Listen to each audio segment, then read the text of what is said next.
SeniorLivingGuide.com podcast discusses topics which are relevant to the everyday lives of seniors and their caregivers. We are joined by experts who share their knowledge on a variety of issues. SeniorLivingGuide.com podcast offers solutions and resources to create the best quality of life as we age.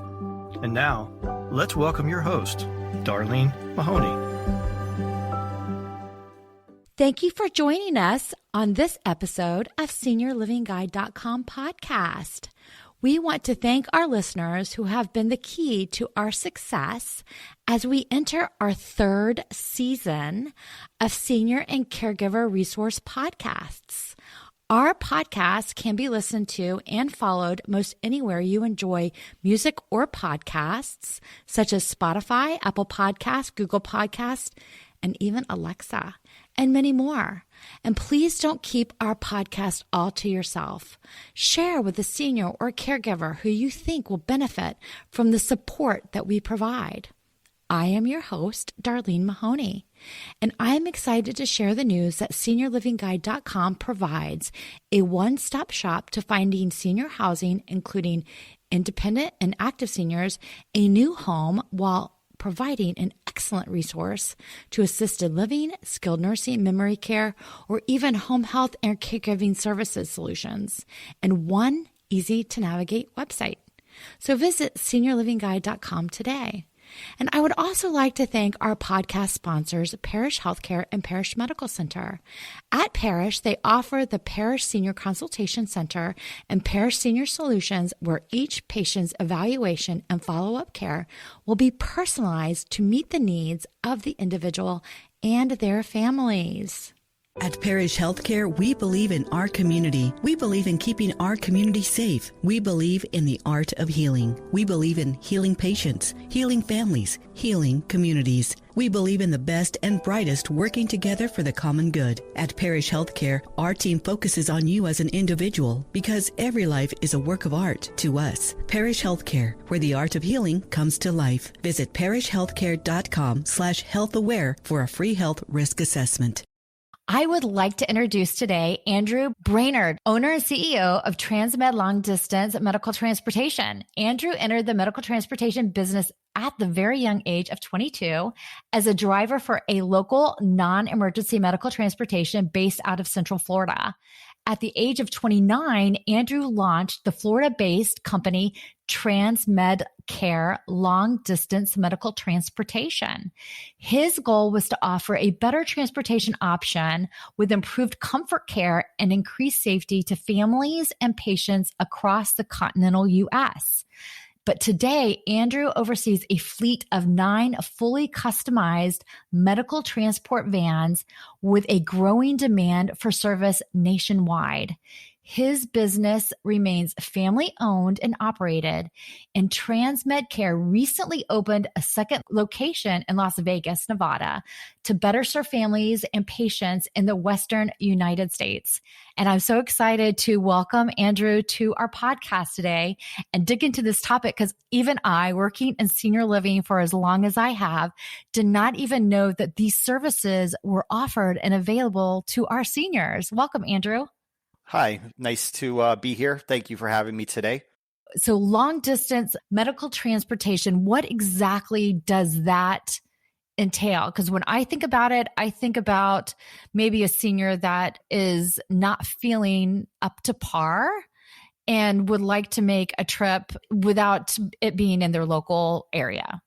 Right. So long distance non-emergency transportation actually entails 2 types. There's air transportation and there's ground. I'll start with the ground transportation. For the ground transportation, and a lot of seniors and why they need our services, and it's not always seniors. We've transported teenagers, could use transportation. Anyone who's been injured, they're on vacation in Daytona bike week and they get into a motorcycle accident. Now they have to get from the hospital in Daytona back to their hospital in Ohio.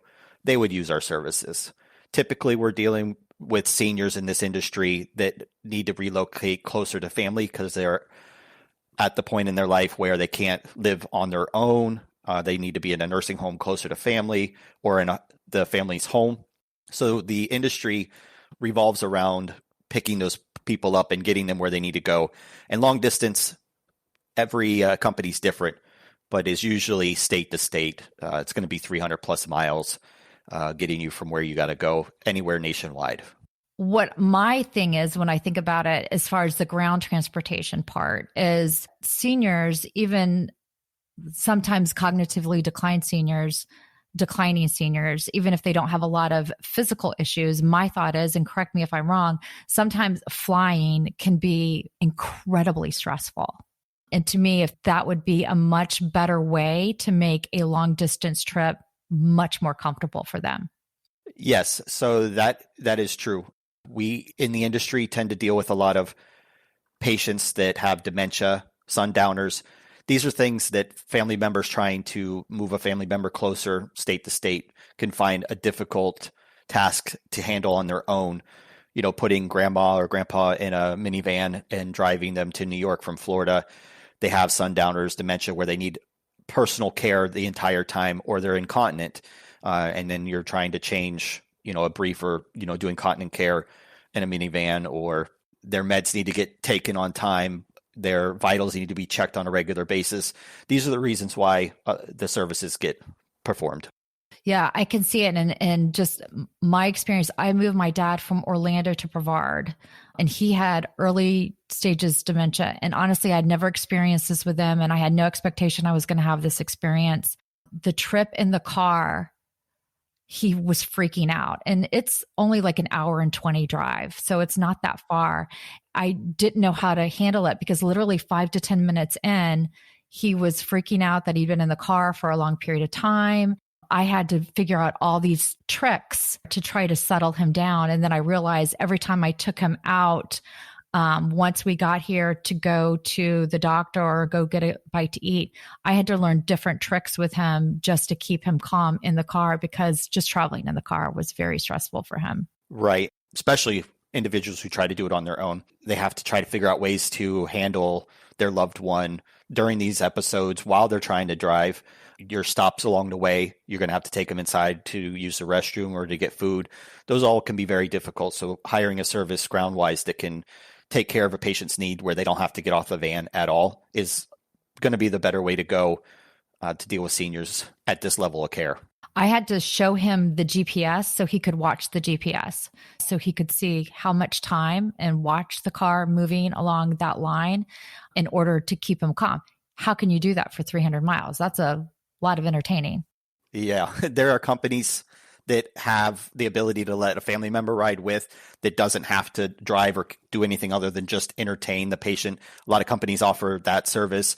Some companies have TVs on board with DVD players, Wi-Fi, that kind of stuff. So there's tricks to keep a patient distracted or calm in a sense.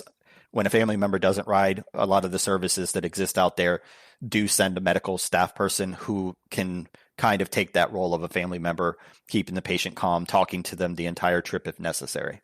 Right. What are some of the medical conditions, typical medical conditions that families are encountering that require more of the private medical transportation services? It's going to be patients who have sundowners, dementia, they're incontinent. Perhaps they have just had a surgery where they're bedbound. Suction is typically another one where the patient has a trach and trach care is involved the entire trip. Oxygen. Bed sores is another common issue. Picking a service that has a medical person on board and the specialized mattress on board allows for the patient to be rotated on a regular basis to help alleviate if they have bed sores or keep them from getting them. Things of this nature that are non-emergency are typically reasons why someone would want to use a service of this nature.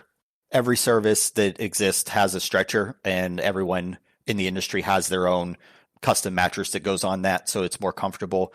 I don't know if you've ever ridden in an ambulance, but that 1.5 inch pad that's on those is not comfortable at all and would be very uncomfortable for patients traveling long distances. And not even just that, just the fact that the roads are so bumpy, it helps absorb having that special mattress on board as well.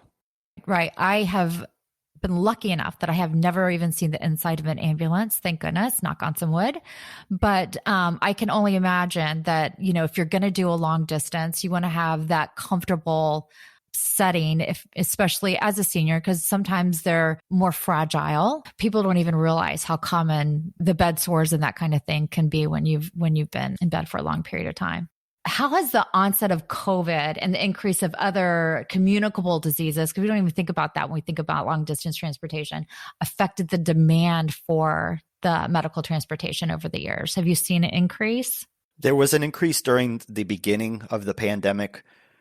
It was very difficult because every state and every major city had different rules, admissions, and letting people go as well. So it was, in the beginning, it was very difficult until they all kind of came together and realized what works best for the entire nation, for hospitals and nursing homes to handle patients that have COVID and how to handle that and transportation.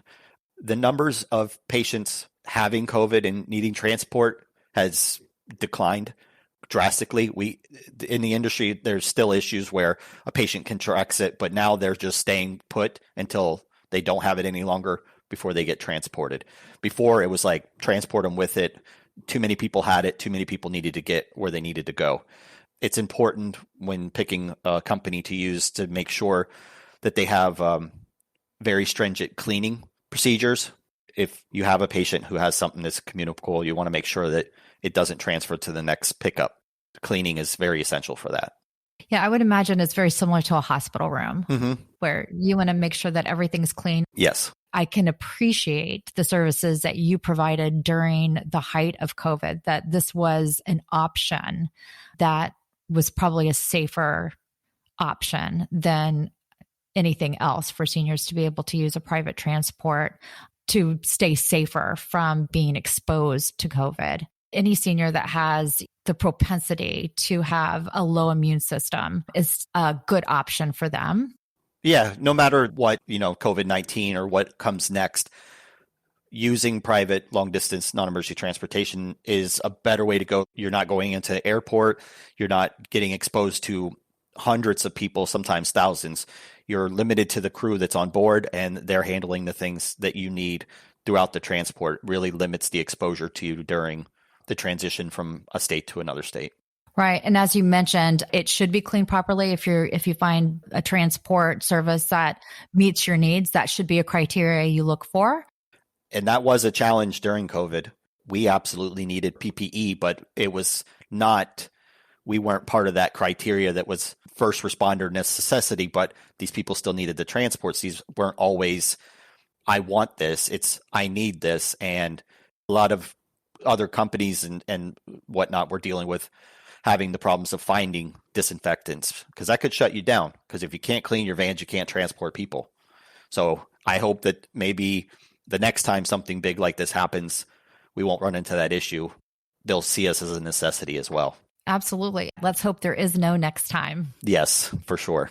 I'm completely down with that. But I never thought in my lifetime I would ever see it. And it never occurred to me, here we are living our lives on a daily in, the United States of America.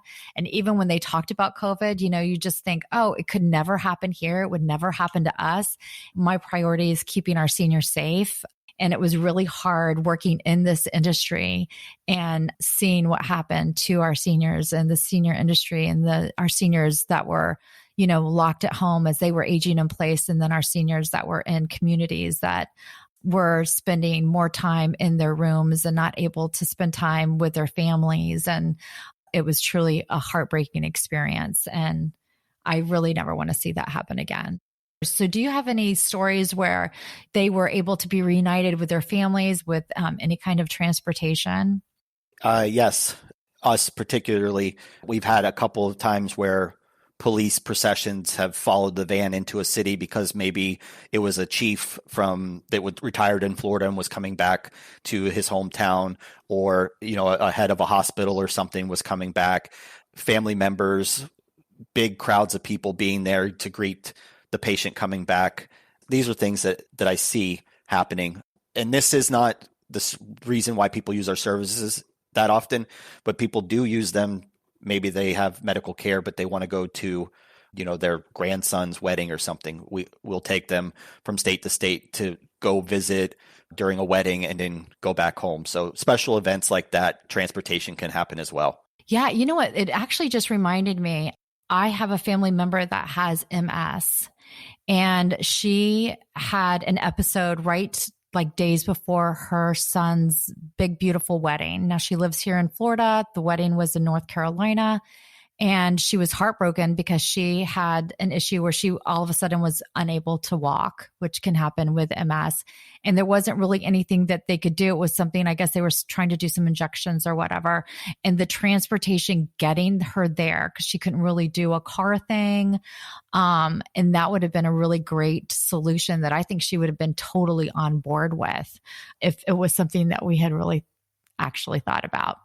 And people don't think about that. And that's the one I try to tell people more about, because when you need to solve a problem and there's no other way, you figure it out. When it's like a wedding or something, it's not as big of a deal, but it is important for a lot of people, and they don't know how to solve that problem. Right. I love solutions. I've always told my kids, if you have a problem, come to me with a problem, but I want you to think about what that solution is. I mean, we'll come up with something if your solution isn't going to be something that's doable. Problems have to have a solution. This is a really unique proposition and a solution for a lot of people that I don't think that they think about. So I'm so glad we're able to talk about it today. And we've actually taken patients that maybe are either leaving a beach area or coming to a beach area. We'll go to the beach. We'll back the van up so that they can see the beach for maybe the last time, because they're going somewhere and they know that they're not going to be able to see the beach again. Those are always the heartbreaking stories, but they happen. National monuments along the way, the beach. I know I'm getting into the eye and stuff, but we try to make sure that the people we're transporting gets anything and everything that they want before they get where they're going. It's the bucket list transportation. Yeah, it can be. Yeah. And you know what? I think that that's an amazing opportunity for people to be able to do. And that's a gift that you're able to give to them. And I think that that's, while it may be high end, if that's something that you can afford to do and you're able to do, it's something that is available. I love it. So I try not to get emotional talking about those kind of things, because they're nice that we're able to do them. But when you start to think about the reasons why and stuff, it can tear at your heartstrings. But, again, this industry should be built on compassion all the way around. I think that's great. Thank you so much for sharing that, knowing that that's not an obstacle anymore, that is available, I think is a great reason to just find out what that would look like, and that those services are available. You just need to make a phone call. You need to find out who can provide those services for you. And I know that you definitely provide those services, an option for people that would be interested in that. And we'll definitely provide your information at the end of this podcast and in the links on all of the apps that we can be found on, whether anyone's listening to Spotify or Apple Podcasts or what have you. So that'll be great for them to be able to connect with you directly. I do think we are going to take a break, and then we're going to talk about the fancy schmancy stuff when it comes to what types of vehicles and what types of amenities people should be looking for, and what expectations in long distance medical care would be a good fit for them. Sounds good. Hey, Mom, how's the retirement home search coming? Oh my gosh, I'm just so stressed out. I don't even know where to begin. Well, why are you so stressed? What's the matter? I don't know where to find anything. I just need everything in like one place and know what all the options are. Does the idea of searching for senior housing seem overwhelming and you just aren't sure where to even begin? SeniorLivingGuide.com has great news for you. We offer a one-stop solution to take the stress out of your senior housing search. At SeniorLivingGuide.com, both our statewide Florida edition book and website are created to make your senior housing search very easy for you to navigate. We provide details on communities, including retirement, assisted living, skilled nursing, memory care, and home health, allowing you to decide which best fits your needs and then connecting you directly with those communities. Visit us online at SeniorLivingGuide.com At Parish Healthcare, we believe every life is poetry in motion, motivated by strength and determination. As your bone, muscle, and joint healthcare partners, we believe in blending the art of healing with the science of medicine to keep your body in motion. We believe in healing patients, healing families, and healing communities. For a free orthopedic health assessment, visit parishhealthcare.com/orthoaware. Parish Healthcare, where the art of healing comes to life. And we are back. Thank you so much to our sponsors, Parish Healthcare, Parish Medical Center, and the Parish Consultation Center. So we are back with Andrew, and we're going to talk a little bit more about the vehicles that you should be looking for when you consider this type of service, and then also different amenities that should be expected, and mostly for your health and safety and definitely your comfort. So what types of vehicles, Andrew, would be typically used for state-to-state medical transport? Yeah, so there's many different options. So this would probably be easiest to explain if I start like vehicle sizes, so like small, medium, large. So there's companies out there that have smaller vehicles that allow for the patient to be transported. They'll send a 2-person crew. Some of them do allow a family member to ride with because they have the ability. They're going to be your Ford Transits, or the Nissan has a cargo van type thing as well that allow for transportation in this category. They're on the smaller side, but when you go to smaller, you're also going with less amenities, but also a better price if price is a concern to you. They all have TVs on board as well.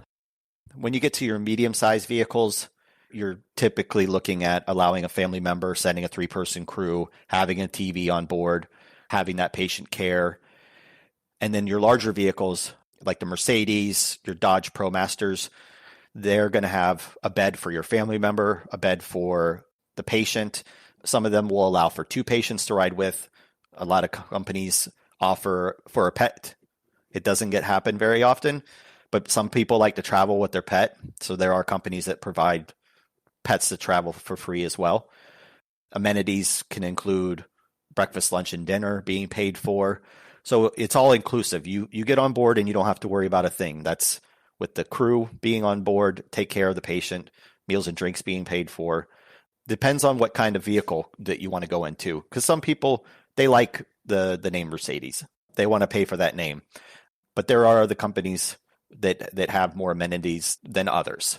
Yeah, I would imagine it would be the comfort level once you're inside. For me, I don't, whatever it looks like on the outside, just as long as once I'm in, that I'm in a comfortable bed position and, nice. I mean, to me, that mattress is like the biggest deal. If you're going to be in it for a long period of time, definitely having the ability to bring your pet. I think that's probably going to trend more and more as people are so attached to their animals. If you can bring your pet, I think people love that idea. And then having the meals on board where they don't have to worry about going through drive-thrus or stopping to eat somewhere. That is such a great option, and having, food and drink and things like that on board. So I did have a question for you, and it just popped into my mind as I think food and drink, because I've had kids, and when you have drink, you have to stop to use the restroom. Are there facilities as far as bathroom facilities on these vans, or? Some companies have a bathroom on board. Okay. Some have a toilet on board. So going back to the small, they don't have a bathroom on board, but maybe the patient's incontinent. So they don't need to pay more money for a bathroom on board. It's not a necessity for them. So some of them do have bathrooms. I appreciate you bringing that up. Plus things of other amenities would be oxygen. Not every company provides oxygen on board, or suction, or just wound care, those kind of things. Those are all basic non-emergency things, but not every company offers that, but a lot do. Right. Now, what if they're on any kind of medication, anything like that? Are they able to get the medication during the time frames that they would normally get it if they weren't traveling? Is that something that is provided as well? I would say most companies do that as well. Okay. I don't want to speak to every one of them, but right. It's a common practice, yes. So is that something you would typically provide at Transmed? Yeah. So what we do is we don't prescribe medication. We just continue care. So the medication gets discharged to the patient or the family, and then the CNA on board is able to administer the medications for the patient throughout the trip. Plus check their blood pressure. If they're diabetic, check their glucose, make sure that they're getting the oxygen they need if they're on O2. Those kind of things are taken care of on board.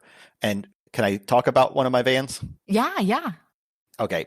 I'm probably on iteration number 20 on these builds. I know I've only have 9 vans, but there's so many different changes I've made for every van. I'm constantly trying to innovate it to make it as comfortable with as many amenities as possible on board.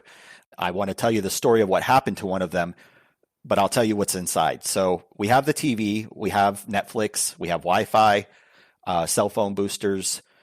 We have the ability for 2 family members to ride. We have the toilet on board, privacy curtains all the way around.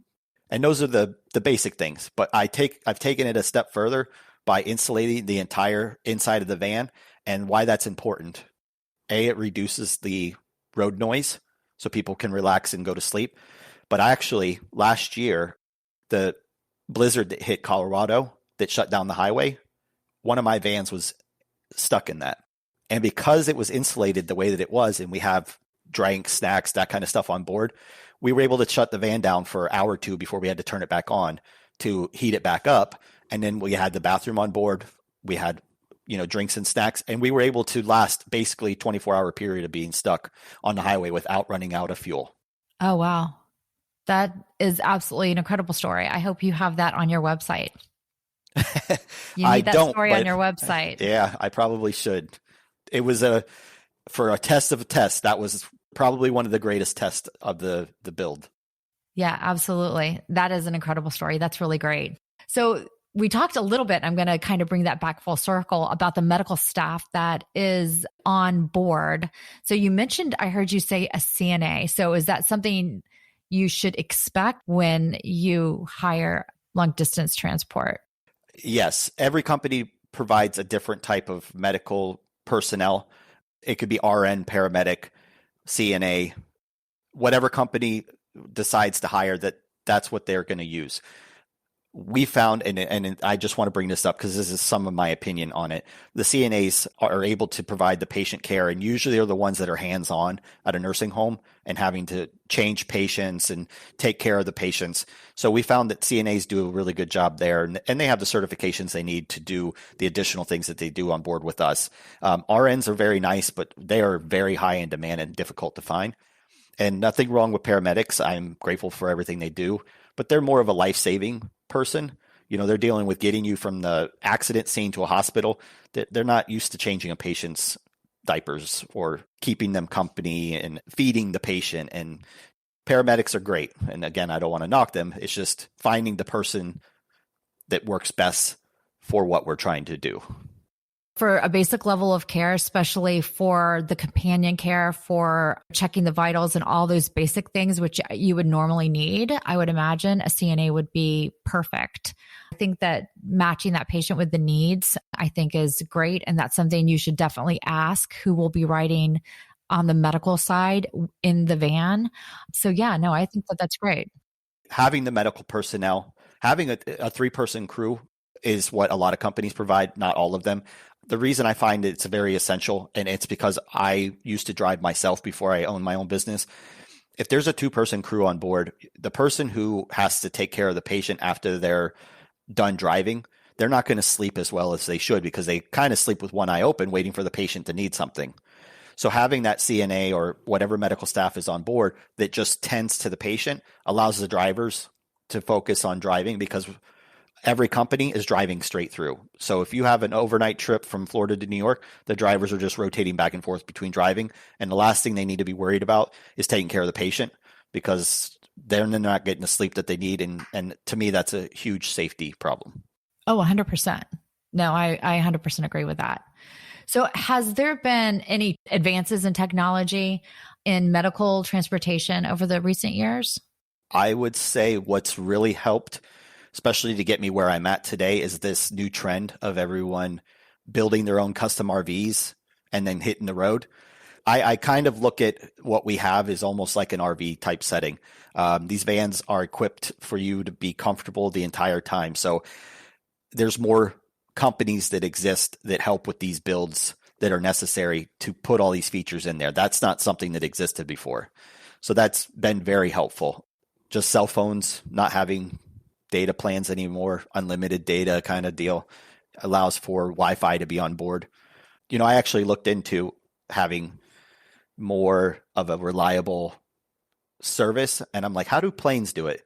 And I actually found out planes have an antenna that hangs down and they get it from the towers. But because the tower is shooting the information up, it's more of a reliable signal than when it shoots down to us down here on the ground. So that's why it's difficult. But the Wi-Fi booster we have on board allows for better signal. So Wi-Fi booster, toilets being more convenient because of RV companies, that's been helpful. Technology, like instead of using a cooler, a refrigerated cooler that you plug in, adding the ability to add additional alternators or secondary AC systems. All these things didn't really exist because there wasn't a need. But as the industry grows for RVs, it grows for non-emergency as well. Yeah, I'm seeing more and more RVs and people that are choosing that as a lifestyle versus having a home. I think that people are looking at that as a different way of living. Do you see any challenges that lie ahead in the future for your industry, or do you just see more opportunity and growth? I see, and I'm going to speak for myself, and then in myself, meaning that what I'm dealing with, which is going to be industry wide. It's not going to just be a me problem. And then problems that lie for the industry as a whole as well. So right now, what every company is probably dealing with is the inventory issue. For instance, I've put in an order for brand new Dodge vehicles to be built from the manufacturer back in 21. They're just now being built. Every company is having a problem with finding vehicles. A new problem that I didn't even know could exist. I've been waiting a month for windshields because the new windshields in these vehicles have sensors in them and they have all these fancy things inside of them. So you can't just buy them from anywhere. They have to be, OEM. And I'm waiting a month for a cracked windshield. These are things that you don't think about, but I mean, supply after supply after supply. It's just delay because of manufacturing slowdowns, whatever it may be. I know that is industry wide. Future issues that I see happening is as vehicles start to move towards all electric, that's a problem that we're going to have to figure out, because if manufacturers move all of the cargo vans over to electric and we're traveling long distance, having to charge along the way is going to be another obstacle that we have to learn how to deal with. Also, as self-driving vehicles continue to grow, I can see where that can cause layoffs in the future. I mean, I know that's probably way down the road, but that's going to be an issue. Now, I want to bring this up, not that there's a problem, but more of a cautionary tale, and make sure that you do your research on whatever company it is that you're going to hire. The regulations around non-emergency transportation are almost non-existent in most states and cities. Pretty much anyone can just go buy a van, put a lift in there, call themselves non-emergency transportation, and go pick people up and take them where they got to go. I don't like regulations, but I also feel like there should be certain standards where companies have to have the right insurance. They have to have the people that they're hiring have the right certifications, the right background checks. All of these things I think should be industry standard wise. And I'm actually working with a company called Nemtech. They're an organization that was created to create regulations within the industry themselves, and having multiple non-emergency transportation companies join them, because the more people that are a part of them and we create these regulations that are really restrict, then maybe we can go to the government and say, hey, listen, like this is where the whole industry should be as a whole. So that's kind of what they're working towards. And I'm trying to be the voice of long distance, because they don't even have a long distance aspect to this company. And I'm trying to be the voice of that, because everything I do is about safety as well. It's not just comfort. We follow what the guidelines are and try to implement that for long distance, because our vans are set up differently than your local transportation company. Before we close out, so what should be some questions that folks should ask to make sure that they are getting a qualified long distance transportation? Asking the company how many years they've been in business is a good starting point. It's not a deal breaker, but it's a good starting point. Making sure that they have the proper insurance should an accident occur. That's something that you can request, that any company can send you a copy of their insurance that shows that they have it. Find out if they are sending a 2-person or 3-person crew. And if you're dealing with a trip that's overnight or is longer than 10 hours, you might want to look at a 3-person crew instead of a 2-person. There's nothing wrong with a 2-person when you're dealing with 4, 5, 6, 7, 8 hours, because that's not too bad of a shift between two people. Find out what amenities they have on board. Do they have a toilet? Do you need a toilet? Do you have a patient or a family member who can't get off board? Those are important. We've transported patients who have Down syndrome and they don't have to leave the van, so that was important to ask, do you have everything we need on board so we don't have to get off the van? I think that's all I can think of off the top of my head. Do you have people that ask for referrals?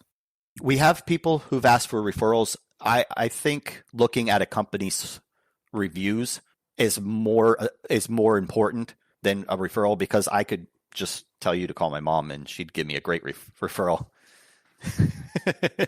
But when you go online, if you search the company, if they have a huge presence online with photos, and even a lot of companies get bad reviews. How does the company handle their bad reviews? Because you're not going to please everyone all the time. But if you're a jerk responding to a bad review, then you're not really a company I would want to deal with. The best one is Better Business Bureau, because they actually have to confirm they were a customer, because so many other companies that are smaller starting off will hire a company to leave reviews so that it looks like they've had a lot of good transports. So when you're looking at the reviews, read them. If they all sound the same, or they sound suspicious, or the person who leaves a review always is leaving good reviews, then they're probably a hired company that's leaving those kind of reviews. With our company especially, we touch on Facebook. We put photos along with the Google reviews, or letters or emails that people send. We put pictures on there, so you see what the crew look like, and you see what the family members and that they're happy and stuff like that. Yeah. Oh, I think social media, as far as looking at businesses' social media pages, is huge. It's an authentic peek behind the curtain to see what's really going on inside that business. And I think that is super important, no matter what business you have, to utilize social media. So I definitely agree with that 100%. Well, that sounds great. Thank you so much for all of your insight. I've really enjoyed having you today. And please notate, if you're listening, it's TransMed Care, and it's a national opportunity for long distance transportation. This is located in Orlando, in Florida, and Las Vegas, as I mentioned in the very beginning. You can still have long distance medical transportations throughout the United States with Andrew's company. So definitely reach out if it's something that you're interested in. Thanks for having me. Thank you so much for joining us today. If you enjoyed this podcast, we can be found anywhere you listen to podcasts, including Spotify, Apple Podcasts, and many more. Thank you.